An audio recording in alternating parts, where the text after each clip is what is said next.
حضرت ابو ہریرہ رضی اللہ تعالیٰ عنہ سے روایت ہے کہ قیامت کے دن اللہ تعالیٰ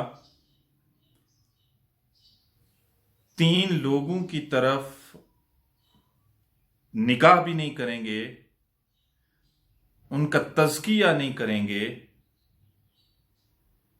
وہ 3 لوگ کون ہیں؟ ایک وہ شخص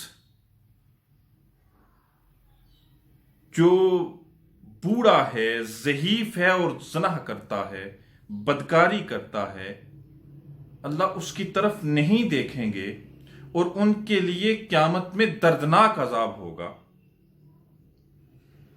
وہ بوڑھا شخص جو بدکار ہے، جو زانی ہے۔ دوسرا وہ شخص جو متکبر ہے، جو غرور کرتا ہے، جو فخر کرتا ہے۔